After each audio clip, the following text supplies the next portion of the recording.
We have breaking news coming in right now. You can see the visuals on our screen. Protests outside the Sri Lankan president's residence.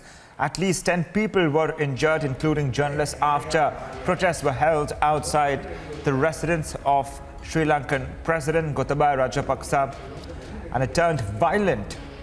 The protests were staged over the government's failure to address the existing issues in the island nation.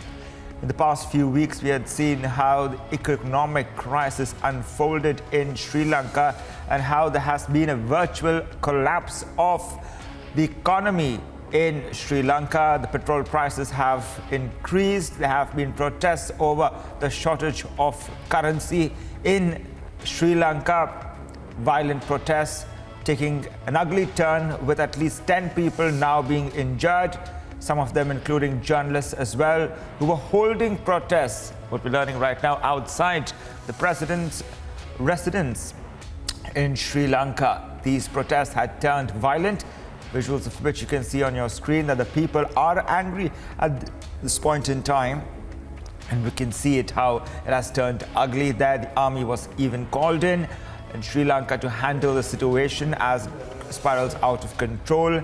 There have been massive protests in the last few days against the government as the crisis unfolded. Remember, India is lending a helping hand to Sri Lanka, providing it a line of credit. We had seen how over $1 billion line of credit was given to Sri Lanka in the last few days. Sri Lanka has asked India for more, a line of credit, about at least $1.5 billion more. The latest news now, and the crisis that is deepening in Sri Lanka, is the economic crisis, with 10 people now being injured, including journalists, in those violent protests. Joining me on the broadcast is my colleague Abhishek to give us more on this. Abhishek, we're learning right now, and well, the visuals for our viewers we're putting out right now are violent protests which have rocked the island nation. What more can you tell us? Yes, the protest outside Sri Lankan president's house turned violent. Well, a large crowd had gathered, and experts are of the view that it was only a matter of time before anger would split on the streets regarding the financial crisis in Sri Lanka.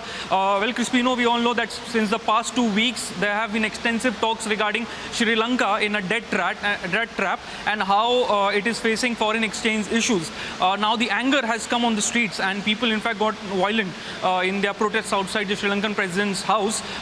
It's also, the news reports also claim that few people have been arrested, including journalists, for the protest, and it remains to be seen what further action the Sri Lankan government takes. But whatever action the government takes further, there is the danger of it fueling further protests. So the government will have to be careful on all fronts before it takes any action and moves forward.